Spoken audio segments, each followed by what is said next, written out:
আসসালামু আলাইকুম ভিউয়ার্স। যখন কোনো পেজে লিখতে যাব ঠিকঠাক লেখা যায়। আমি যদি সিরিয়ালি লিখি WQWERTYUIOP সব ঠিকঠাকই আসবে, কিন্তু আপনি যখন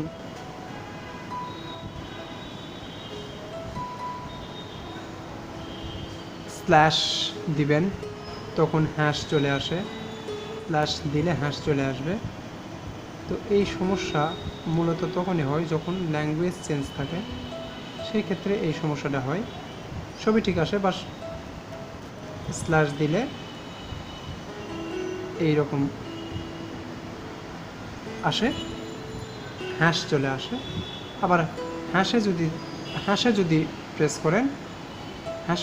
করেন সে এরকম ইউরো সাইন আসে, এই ইউরো আপনি দেখতে পাচ্ছেন। তো এই সমস্যাগুলো মূলত ল্যাঙ্গুয়েজ চেঞ্জের কারণে হয়। ইউরো আসতেছে, আমি হ্যাশে যখন দেওয়ার কথা তখন হ্যাশ না এসে ইউরো আসতেছে, euro sign, euro euro euro যে মুদ্রা আছে সেটা। আর স্ল্যাশে যখন আমি প্রেস করছি তখন হ্যাশ আসছে। এটা সমস্যা তখনই হয় যখন আমার এই যে ল্যাঙ্গুয়েজ আছে, এই ল্যাঙ্গুয়েজটা যখন ইউকে থাকে, UK, English, United state, United kingdom keyboard, এটা যদি থাকে তখন ওইটা আসে। আর যখন আমি চেঞ্জ করে এটা দেই তখন আবার ঠিক আসবে। যেমন এখন যদি আমি স্ল্যাশে টিপ দিই তাহলেও স্ল্যাশই আসবে, আমি যখন হ্যাশে প্রেস করব হ্যাশই আসবে।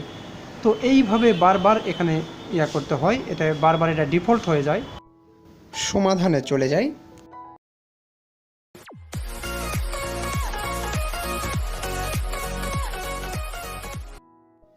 এখানে আমরা লিখব, সার্চে লিখব ল্যাঙ্গুয়েজ সেটিংস, তারপর সেটিংসে ক্লিক করব।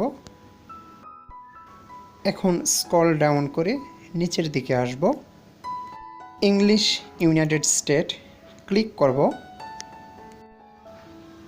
তারপর এখানে অপশনে ক্লিক করব। অপশনে গিয়ে স্ক্রল ডাউন করে নিচের দিকে আসব।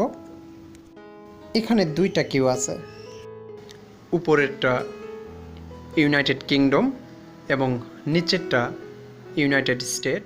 তো উপরের কিউ অর্থাৎ ইউনাইটেড কিংডমটা আমরা রিমুভ করব, একটাই থাকবে ইউনাইটেড স্টেট কিউটা, সেটাই সিলেক্টেড থাকবে অলওয়েজ। তাহলে সেই সমস্যাটি আর থাকবে না। এখানে আর সেই অপশানটি নাই, এখানে যেহেতু একটাই কিউ আছে সুতরাং ইউনাইটেড স্টেট কিউটাই এখানে অলওয়েজ ডিফল্ট থাকবে। তো এখন যেটা লিখতে চাচ্ছি সেটাই লেখা যাবে, হ্যাশ লিখলে হ্যাশ, স্ল্যাশ লিখলে স্ল্যাশ। তো ভালো থাকবেন, সুস্থ থাকবেন।